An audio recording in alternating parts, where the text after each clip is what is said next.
ನಮಸ್ಕಾರ ಸ್ನೇಹಿತರೆ, ಭಾರ್ಗವ್ಸ್ all in one ಚಾನಲ್ಗೆ ಸ್ವಾಗತ.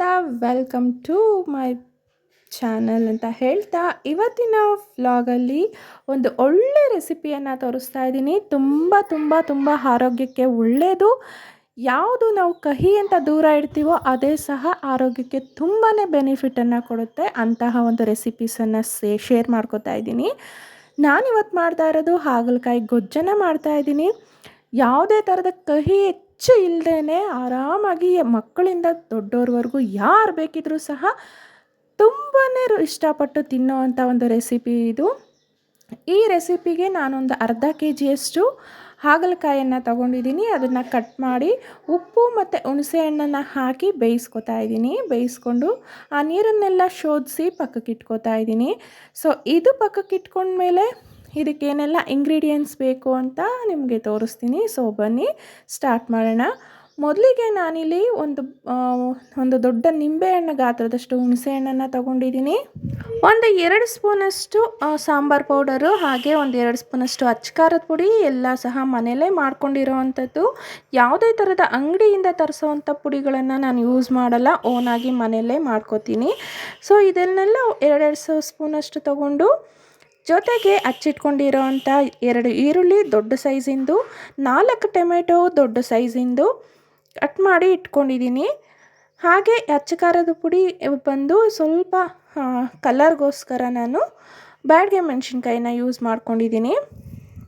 ಒಂದು ಕಡಾಯಿಯನ್ನು ತೊಗೊಂಡಿದ್ದೀನಿ. ಆ ಕಡಾಯಿಗೆ ಸ್ವಲ್ಪ ಎಣ್ಣೆಯನ್ನು ಹಾಕ್ಕೊಂಡು, ಎಣ್ಣೆಯನ್ನು ಕಾದ ನಂತರ ಸ್ವಲ್ಪ ಸಾಸಿವೆ ಹಾಗೆ ಹಚ್ಚಿಟ್ಕೊಂಡಿರೋವಂಥ ಈರುಳ್ಳಿನ ಹಾಕ್ಕೊಂಡು ಫ್ರೈ ಮಾಡ್ಕೊತಾ ಇದ್ದೀನಿ. ಈರುಳ್ಳಿ ಆದಷ್ಟು ಸ್ವಲ್ಪ ಜಾಸ್ತಿನೇ ತೊಗೊಳ್ಳಿ. ಸಣ್ಣ ಸಣ್ಣದಾಗಿ ಹಚ್ಚಿಟ್ಕೊಳ್ಳೋದಕ್ಕಿಂತ ಉದ್ದುದ್ದವಾಗಿ ಈ ರೀತಿ ಹಚ್ಚಿಟ್ಕೊಂಡು ಒಗ್ಗರಣೆ ಮಾಡ್ಕೊಳ್ಳೋದು ಬಹಳ ಟೇಸ್ಟಿಯಾಗಿರುತ್ತೆ, ಹಾಗೆ ನೋಡೋದಕ್ಕೂ ಸಹ ಕಲರ್ಫುಲ್ ಆಗಿರುತ್ತೆ. ಸೊ ಹಾಗಲಕಾಯಿ ಗೊಜ್ಜು ಯಾರೆಲ್ಲ ಶುಗರ್ ಇರೋ ಅಂಥವರು ಅವರು ಯೂಸ್ ಮಾಡೋದ್ರಿಂದ ತುಂಬಾ ಒಳ್ಳೆಯದು. ಆ್ಯಂಡ್ ಅರ್ಲಿ ಮಾರ್ನಿಂಗ್ ಎದ್ದ ತಕ್ಷಣ 2 ಪೀಸು ಶುಗರ್ ಇರೋ ಅಂಥವರು ಹಾಗಲಕಾಯಿ ಪೀಸನ್ನು ತಿನ್ನೋದ್ರಿಂದ ಶುಗರ್ ಡೌನ್ ಆಗುತ್ತೆ. ಈರುಳ್ಳಿ ಜೊತೆಗೆ ಟೊಮೆಟೊ ಎಲ್ಲ ಚೆನ್ನಾಗಿ ಬೆಂದ್ಕೊಂಡ್ಮೇಲೆ ಈಗಾಗಲೇ ಹಚ್ಚಿಟ್ಕೊಂಡಿರೋ ಅಂಥ ಹಾಗಲಕಾಯನ್ನು ಬೇಯಿಸಿಟ್ಕೊಂಡಿರ್ತೀವಲ್ಲ ಅದನ್ನು ಹಾಕೋತಾ ಇದ್ದೀನಿ. ಅದನ್ನು ಸಹ ಈ ಗೊಜ್ಜಿನ ಜೊತೆಗೆ ಚೆನ್ನಾಗಿ ಮಿಕ್ಸ್ ಆಗಬೇಕು. ಹುಳಿ ಉಪ್ಪು ಖಾರ ಚೆನ್ನಾಗಿ ಹಿಡಿಬೇಕು. ಆಗಲೇ ಇದರ ಕಹಿ ಕಡಿಮೆ ಆಗೋದು. ಎಣ್ಣೆಯಲ್ಲಿ ಸ್ವಲ್ಪ ಚೆನ್ನಾಗಿ ಹುರಿದ್ರೆ ಹಾಗಲಕಾಯಿ ಕಹಿ ಕಡಿಮೆ ಆಗ್ತಾ ಹೋಗುತ್ತೆ. ಜೊತೆಗೆ ನಾವೇನು ಹಾಕಿದ್ದೀವಿ ಹುಳಿ ಪದಾರ್ಥ, ಸೊ ಬೇಯಿಸ್ಬೇಕಾದ್ರೇ ಉಪ್ಪು ಮತ್ತು ಹುಣಸೆಹಣ್ಣಿಂದ ಬೇಯಿಸ್ಕೊಂಡಿದ್ವಲ್ಲ ಅದರಿಂದ ಸಹ ಕಡಿಮೆ ಆಗುತ್ತೆ. ನಾನಿಲ್ಲಿ ಸ್ವಲ್ಪ ಜೀರಿಗೆ ಹಾಕ್ಕೊಳ್ತಾ ಇದ್ದೀನಿ, ಹಾಗೆ ಪೆಪ್ಪರ್ ಪೌಡರು, ಸ್ವಲ್ಪ ಅರಿಶಿನ ಪುಡಿ, ಹಾಗೆ ಸಾಂಬಾರು ಪೌಡರ್ 1-2 ಸ್ಪೂನ್ ಹಾಕ್ಕೊಂಡು ಮಿಕ್ಸ್ ಮಾಡ್ಕೊತಾ ಇದ್ದೀನಿ. ಮಿಕ್ಸ್ ಮಾಡ್ಕೊಂಡು ಆದಮೇಲೆ ಇದೇ ಮಸಾಲೆಯಲ್ಲೇ ಸ್ವಲ್ಪ ಡ್ರೈ ಆಗಿ ಹುರ್ಕೋತಾ ಇದ್ದೀನಿ. ಈ ರೀತಿ ಮಾಡೋದ್ರಿಂದ ಕಹಿ ಇನ್ನಷ್ಟು ದೂರ ಆಗ್ತಾ ಹೋಗುತ್ತೆ ಹಾಗಲಕಾಯಿಂದ. ಹಾಗಾಗಿ ಗೊಜ್ಜಲ್ಲೇ ಸ್ವಲ್ಪ ಹೊತ್ತು ತಿರುಗಿಸ್ಕೊಟ್ಕೊಂಡು ಬೇಯಿಸ್ಕೊತಾ ಇದ್ದೀನಿ. ಅದಾದಮೇಲೆ ಸ್ವಲ್ಪ ಬೇಯೋಷ್ಟು ನೀರನ್ನು ಹಾಕ್ಕೋತಾ ಇದ್ದೀನಿ. ನೀರು ಜಾಸ್ತಿ ಹಾಕ್ಕೋಬಾರ್ದು, ನಾವು ಮಾಡ್ತಾ ಇರೋದು ಗೊಜ್ಜು ಆಗಿರೋದ್ರಿಂದ ಹೆಚ್ಚಾಗಿ ನೀರಿನ ಅವಶ್ಯಕತೆ ಅಷ್ಟಾಗಿರೋದಿಲ್ಲ. ಸೊ ಇಷ್ಟು ಮಾತ್ರ ನೀರಿದ್ರೆ ಸಾಕು. ಇದ್ರ ಜೊತೆಗೆ ಸ್ವಲ್ಪ ಸಾಂಬಾರು ಪೌಡರನ್ನು ಹಾಕ್ಕೋತಾ ಇದ್ದೀನಿ. ನಮ್ಮ ಕಡೆ ಇದನ್ನು ಬೆರೆತು ಪುಡಿ ಅಂತ ಹೇಳ್ತಾರೆ. ಇದಕ್ಕೆ ಧನಿಯಾ ಮತ್ತು ಒಣಮೆಣ್ಸಿನ್ಕಾಯಿ ಹಾಕಿರೋದಿಲ್ಲ. ಹಾಗೆ ನಾನು ಹುಣಸೆ ರಸನ ಹಾಕ್ಕೋತಾ ಇದ್ದೀನಿ. ಇದು ಸಹ ಮೇಯ್ನ್ ಇಂಪಾರ್ಟೆಂಟು, ಇದು ಒಳ್ಳೆ ಟೇಸ್ಟ್ ಕೊಡುತ್ತೆ. ಆ್ಯಂಡ್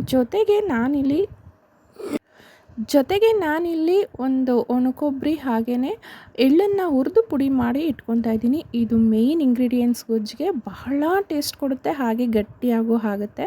ಸೊ ಇದು ಇರೋದ್ರಿಂದ ಗೊಜ್ಜಿನ ಟೇಸ್ಟ್ ಬೇರೆ ಲೆವೆಲಲ್ಲೇ ಇರುತ್ತೆ. ಇದು ನನ್ನ ಒನ್ ಆಫ್ ದ ಸೀಕ್ರೆಟ್ ಹಾಗಲಕಾಯಿ ಗೊಜ್ಜಲ್ಲಿ.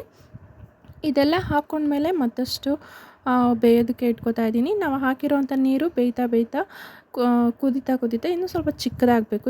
ಯಾವ ರೀತಿ ಅಂದರೆ ನೀವು ನೋಡ್ತಿರ್ಬೋದು, ಆಯಿಲೆಲ್ಲ ಮೇಲೆ ತೇಲ್ತಾ ಇದೆ. ಈ ರೀತಿ ತೇಲದು ಬಂದರೆ ಆಲ್ಮೋಸ್ಟ್ ಗೊಜ್ಜು ರೆಡಿ ಆಯಿತು ಅಂತಲೇ ಅರ್ಥ. ಸ್ನೇಹಿತರೆ, ಈ ಗೊಜ್ಜು ಮುದ್ದೆಗಾಗಿರ್ಬೋದು, ಹಾಗೆ ರೈಸ್ಗಾಗಿರ್ಬೋದು, ಚಪಾತಿಗೆ ಬಹಳ ಒಳ್ಳೆ ಕಾಂಬಿನೇಷನ್ನು. ಯಾರಿಗೆಲ್ಲ ಶುಗರ್ ಇದೆ ಹಾಗೆ ನಾರ್ಮಲ್ ಆಗಿರೋವಂಥವ್ರು, ಶುಗರ್ ಇರೋ ಅಂಥವ್ರು ಪ್ರತಿಯೊಬ್ಬರು ತಿನ್ನಬೇಕು. ಆರೋಗ್ಯಕ್ಕೆ ಬಹಳ ಒಳ್ಳೆಯಂಥ ರೆಸಿಪಿ ಇದು. ಇದನ್ನು ಸಾಂಬಾರು ಸಹ ಮಾಡ್ತಾರೆ. ಸಾಂಬಾರು ಅಷ್ಟು ಟೇಸ್ಟಾಗಿರಲ್ಲ ಅನ್ನೋದು ನನ್ನ ಒಂದು ಅನುಭವ. ಹಾಗಾಗಿ ನಾನು ಪ್ರತಿ ಸರಿ ಇದೇ ರೀತಿ ಗೊಜ್ಜನ್ನು ಮಾಡ್ಕೊತಾ ಇದ್ದೀನಿ. ಸೊ ಈ ಗೊಜ್ಜು ನಿಮ್ಗೆಲ್ರಿಗೂ ಇಷ್ಟ ಆಗಿದರೆ ದಯವಿಟ್ಟು ಲೈಕ್ ಮಾಡಿ, ಶೇರ್ ಮಾಡಿ, ಕಮೆಂಟ್ ಮಾಡಿ. ಹಾಗೆ ಪ್ಲೀಸ್ ನನ್ನ ಚಾನಲ್ನ ಸಬ್ಸ್ಕ್ರೈಬ್ ಮಾಡ್ಕೊಂಡು ನೋಡಿ ಅಂತ ರಿಕ್ವೆಸ್ಟ್ ಮಾಡ್ಕೊತಾ ಇದ್ದೀನಿ. ಸೊ ನೀವು ಮಾಡೋ ಅಂಥ ಒಂದು ಕಮೆಂಟಿಂದ ನನಗೂ ಸಹ ಬೇರೆ ವೀಡಿಯೋಸನ್ನು ಮಾಡೋದಕ್ಕೆ ತುಂಬಾ ಉತ್ಸಾಹ ಹಾಗೆ ಪ್ರೋತ್ಸಾಹ ಕೊಟ್ಟಾಗುತ್ತೆ. ಸೊ ಖುಷಿಯಿಂದ ನಾನು ಸಹ ವೀಡಿಯೋಸನ್ನು ಮಾಡ್ಬೋದು. ಆ್ಯಂಡ್ ಇದಾಗಿತ್ತು ಇವತ್ತಿನ ರೆಸಿಪಿ. ಆ್ಯಂಡ್ ನಾನು ನಿಮ್ಗೆ ಒಂದು ಒಳ್ಳೆ ಮೆಸೇಜನ್ನು ಕೊಡ್ತಾ ಇದ್ದೀನಿ. ಏನಪ್ಪ ಅಂದರೆ, ನೀವು ನೋಡ್ತಿರ್ಬೋದು ನಾನು ಬಾಳೆ ಗಿಡಗಳನ್ನು ತೋರಿಸ್ತಾ ಇದ್ದೀನಿ. ನಮ್ಮ ಮನೆ ಹತ್ರ ಇರೋವಂಥದ್ದು, ಅಂದರೆ ನಮ್ಮ ಭಾವ ಅವರ ಮನೆ ಹತ್ರ ಇರೋದು. ಹಾಗೆ ನಮ್ಮ ಮನೆ ಹತ್ರ ಇರೋವಂಥದ್ದನ್ನು ಸಹ ನಿಮ್ಮ ಜೊತೆ ಶೇರ್ ಮಾಡ್ಕೋತೀನಿ. ಎಷ್ಟು ಗೊನೆಗಳು ಬಿಟ್ಟಿದೆ ಅಂದರೆ ಆಲ್ಮೋಸ್ಟ್ ಒಂದು 9 ಗೊನೆ ಬಿಟ್ಟಿದೆ ಒಂದೇ ಸೈಜಿಂದು. ಇದರಲ್ಲೇನಪ್ಪ ವಿಶೇಷತೆ ಅಂತ ನೀವು ಅಂದ್ಕೋಬೋದು. ವಿಶೇಷತೆ ಇದೆ ಇದರಲ್ಲಿ. ಇದಕ್ಕೆ ಯಾವುದೇ ಥರದ ವಿಷಪೂರಿತವಾದಂತಹ ಒಂದು ರಾಸಾಯನಿಕ ಗೊಬ್ಬರಗಳನ್ನು ಯಾವುದೂ ಬಳಸಿಲ್ಲ. ಬರೀ ಮಣ್ಣಿನ ಫಲವತ್ತತೆ, ಪೋಷಕಾಂಶ ಹಾಗೆ ನೀರನ್ನು ಮಾತ್ರ ಹಾಯಿಸಿ ಬೆಳೆಸಿರೋ ಅಂಥದ್ದು. ಯಾವುದೇ ಥರದ ಒಂದು ಅನುಮಾನ ಬೇಡ ಇದರಲ್ಲಿ. ತೊಳೆದು ತಿನ್ನಬೇಕು ಅನ್ನೋ ಕಾನ್ಸೆಪ್ಟ್ ಏನೂ ಇಲ್ಲ. ತುಂಬ ನ್ಯಾಚುರಲ್ ಆಗಿ ಬಂದಿರೋವಂಥ ಬಾಳೆಗೊನೆಗಳು. ನೀವು ನೋಡ್ತಿರ್ಬೋದು ಸೈಜು ಸಹ ಎಷ್ಟು ದೊಡ್ಡದಾಗಿದೆ ಅಂತ. ಈ ರೀತಿ ಬೆಳೆದಿರೋ ಅಂತಹ ಪದಾರ್ಥಗಳನ್ನು ಆಲ್ಮೋಸ್ಟ್ ನಾವು ನಮ್ಮ ಆರೋಗ್ಯಕ್ಕೆ ಒಳ್ಳೆಯದು ಅಂತ ನಾವು ಸ್ವೀಕರಿಸ್ಬೋದು. ಈಗ ನಾನು ತೋರಿಸ್ತಾ ಇರೋದು ನಮ್ಮ ಮನೆ ಹತ್ರ ಇರೋವಂಥ ಬಾಳೆ ಗಿಡಗಳು. ಇದು ಬಂದು ಕೇರಳ ಏಲಕ್ಕಿ ಬಾಳೆಹಣ್ಣು. ಆಗಲೇ ನಾನು ತೋರಿಸಿದ್ದು ಪಚ್ಚ ಬಾಳೆಹಣ್ಣು. ಈ ಒಂದು ಕೇರಳ ಬಾಳೆಹಣ್ಣಿಗೂ ಸಹ, ಅಂದರೆ ಕೇರಳ ಏಲಕ್ಕಿ ಬಾಳೆಹಣ್ಣು, ಇದಕ್ಕೂ ಸಹ ಯಾವುದೇ ಕೆಮಿಕಲ್ಸನ್ನು ಹಾಕಿಲ್ಲ, ಯಾವುದೇ ವಿಷಪೂರಿತವಾದಂಥ ಔಷಧಿಗಳನ್ನು ಬಳಸಿಲ್ಲ. ತುಂಬ ನ್ಯಾಚುರಲ್ಲಾಗಿ ಬೆಳೆದಿರೋ ಅಂಥದ್ದು.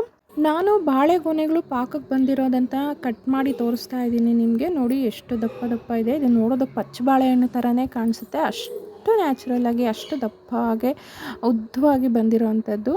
ಇದಕ್ಕೆ ಯಾವುದೇ ಥರದ ಔಷಧಿ ಸಹ ನಾವು ಸಿಂಪಡಿಸಿಲ್ಲ. ಬರೀ ಭೂಮಿ ಫಲವತ್ತತೆ ಅಷ್ಟೇ, ಜೊತೆಗೆ ನೀರನ್ನು ಚೆನ್ನಾಗಿ ಹಾಯಿಸಿದ್ದೀವಿ. ಇಷ್ಟು ಬಿಟ್ಟರೆ ಬೇರೆ ಏನೂ ಇಲ್ಲ. ಚೆನ್ನಾಗಿ ಗಾಳಿ ವಾತಾವರಣದಲ್ಲಿ ಬೆಳೆದಿರೋ ಅಂಥದ್ದು. ಇಷ್ಟು ಫಲವತ್ತಾಗಿರೋ ಮಾರ್ಕೆಟಲ್ಲಿ ಸಿಗೋದೇ ಕಡಿಮೆ. ಸೊ ನಾವು ಮನೆ ಹತ್ರ ಬೆಳೆದಿರೋಂಥದ್ದು ತಿನ್ನೋದು ನಾವೇ ಪುಣ್ಯವಂತರು ಅಂತಲೇ ಹೇಳ್ತೀನಿ. ಜೊತೆಗೆ ನಿಮಗೆ ಫಸ್ಟ್ ತೋರಿಸಿದ್ದು ನಮ್ಮ ಭಾವ ಮನೆ ಹತ್ರ ಅಂತ ಹೇಳಿದ್ದು ಅದು ಪಚ್ಚ ಬಾಳೆಹಣ್ಣು, ಇದು ಏಲಕ್ಕಿ ಬಾಳೆಹಣ್ಣು. ಬಹಳ ಚೆನ್ನಾಗಿದೆ. ಸೊ ನೀವು ವಿಡಿಯೋ ಇಷ್ಟ ಆಗಿದ್ದರೆ ಲೈಕ್ ಮಾಡಿ, ಶೇರ್ ಮಾಡಿ, ಕಮೆಂಟ್ ಮಾಡೋದನ್ನು ಮಾತ್ರ ಮರಿಬೇಡಿ. ನಮಸ್ಕಾರ.